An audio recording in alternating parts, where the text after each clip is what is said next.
We begin in Germany, where polls have closed in the race to succeed Angela Merkel as Chancellor in the parliamentary elections that began on Sunday. Exit polls already indicate a tight race, with Social Democrats tied with Merkel's CDU party. Germany has more than 60 million eligible voters. According to the Federal Elections Commissioner, voter turnout was at 36.5% by 2 p.m. local time. At stake is the leadership of Europe's most powerful economy. After 16 years as Chancellor, Angela Merkel will step down once it becomes clear who her successor will be. Well, let's bring you the very latest now. We cross to Ryan Thompson. He's live for us in Berlin. Ryan, good to see you. Of course, polls have closed and Germany and indeed the world are now waiting and watching to see who will succeed Angela Merkel. What is the latest? Yeah, that's right. Waiting with bated breath. Some of the candidates have come out and spoken, or at least are actively speaking. We're keeping an eye on the CDU candidate, Armin Laschet, who was just taken to the stage about 5 minutes ago. It's not exactly a victory speech, but he's certainly satisfied by the fact that the CDU are neck and neck with the SPD, because for so long it didn't look like this would be the case. It looked like they would be just a little bit behind, but not be able to gain the same amount of support. And in fact, now we are seeing they are tied. SPD at 25% and the CDU at 25%. A little bit earlier, we saw the Greens candidate, Annalena Baerbock, take to the stage. Her message was a bit more simple. She understands that she will likely not be the next chancellor unless there's some miracle in postal voting, but her party is likely to be an important force within the next government. They are likely to be included with their strong showing of support. They are likely to influence the policy and potentially push the next government coalition farther to the left. But just exactly how much say they will have, what policies will be adopted into that government's next platform, that remains to be seen. And that largely has a lot to do with these awkward negotiations that will go on for the weeks and months. Once we have a much clearer result tonight, then the parties will begin to discuss possible options. And as you mentioned, Angela Merkel will stay on in that time period in a caretaker capacity. But the negotiations over what the next government will look like, those are likely to be complicated, and those are likely to be influenced by significantly how much share of the vote these parties have tonight.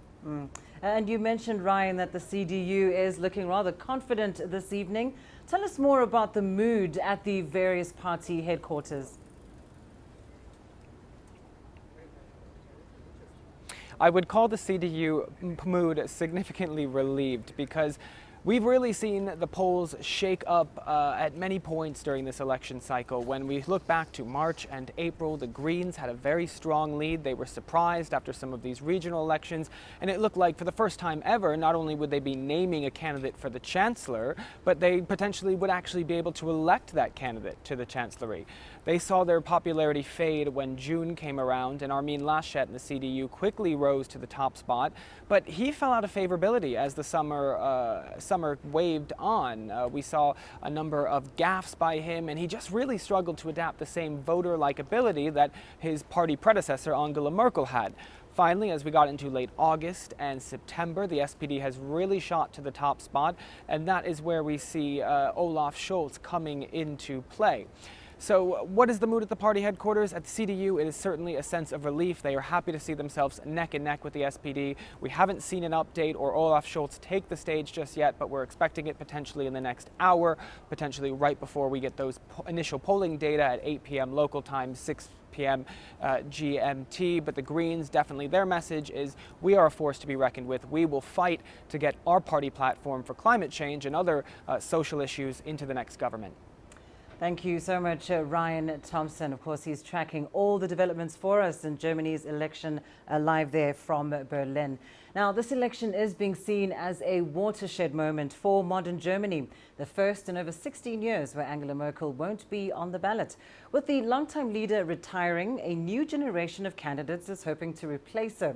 But as Trent Murray reports from Berlin, it may take some time for Germany to adjust to having a new leader.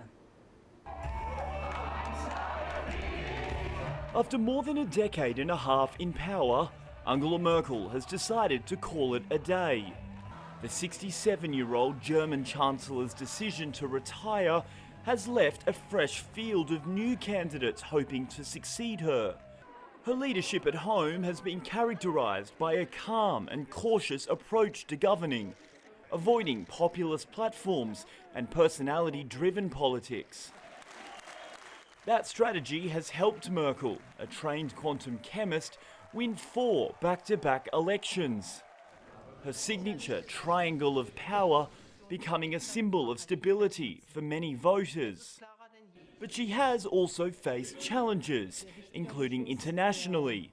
The 2008 Greek debt crisis saw her spearhead Europe's tough implementation of austerity measures, making her a poster woman for the north-south divide that often plagues EU politics. The 2015 migrant crisis became a flashpoint in Merkel's leadership, driven by memories from her time behind the Iron Curtain in communist East Germany.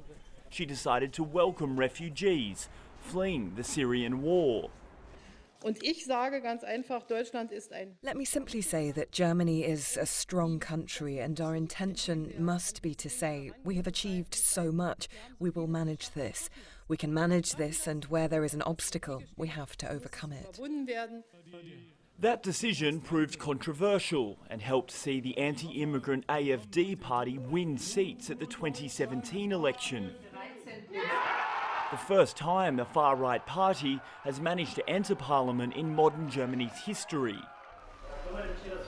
And while Merkel may have hoped for a quiet final few years in office, finessing her legacy, fate would have other plans, with the outgoing leader charged with leading Germany through the COVID-19 pandemic. Es ist ernst.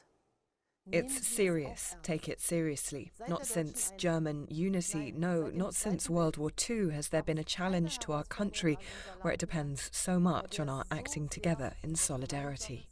Solidarisches Handeln ankommt. In her 16 years, Merkel has worked with 4 US presidents, 4 French presidents and 5 British prime ministers. That long tenure means whoever wins this coming election will have to work hard to step out of her shadow, but also prioritise tackling issues that some critics say were neglected during her 4 terms in office.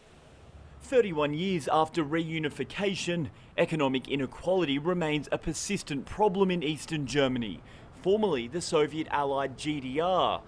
It's an issue that some experts say wasn't properly addressed by successive Merkel governments.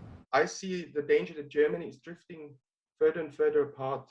If you look at many issues, if you see how people in the East consider the approach to fighting against the pandemic, if you see what people in the East consider to be the most important political issues that need to be resolved. And if you compare that to the West, in the East, for example, environmental issues are not as seen as crucial as in the West. So we actually have 2 Germanys more and more, and we've had them for a long time. And this is quite disappointing after such a long time of actually legally being one country. Whoever replaces Merkel, their decisions will have far-reaching consequences both at home and abroad, including Europe's relationships with China, Russia and the United States. And as Europe's biggest economy, what happens here matters to households and businesses right around the world. Trent Murray, CGTN, Berlin. Well, let's bring you some analysis now on the German election and Merkel's time in office. For that, we're joined via Zoom by Zemedeneh Negatu, the global chairman of Fairfax Africa Fund. He joins us from Addis Ababa. Welcome to the show. Now, of course, the election draws the curtain on Angela Merkel's 16 years in office. What legacy is she leaving behind? First of all, thank you for having me back on your program. She actually leaves a very big legacy.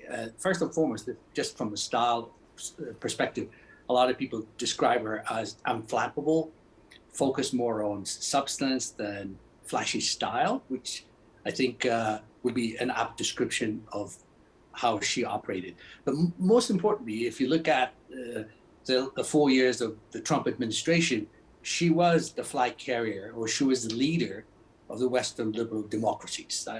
Trump was inward-looking, nativism, isolating Europe and other places. But she said, no, that's not the way to go.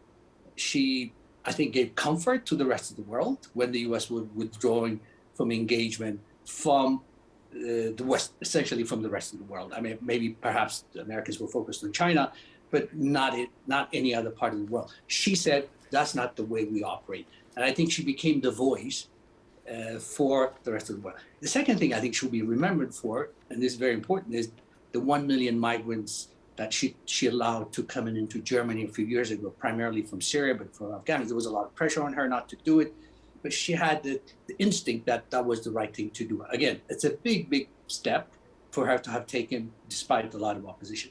The third thing, I think, from a domestic legacy perspective, is the way she handled the pandemic. I think Germany has done a pretty credible job. It was a little late on the uptake originally, but Right. she's managed to, the economy has recovered well. So these are just some of the things. And finally, just from an Africa perspective, Yes. I attended one of the events that she did, the Compact, Africa Compact. That was a big step. It needs some work to do, but Indeed. at least she gave focus. So Zemedeneh, these we were, are I would almost say, out of the time. primary I just want to touch on one thing very quickly. As Europe's largest economy, Germany does command a significant influence on the global stage. What do you think are the immediate foreign policy issues that her successor will have to deal with? Perhaps just name one for us.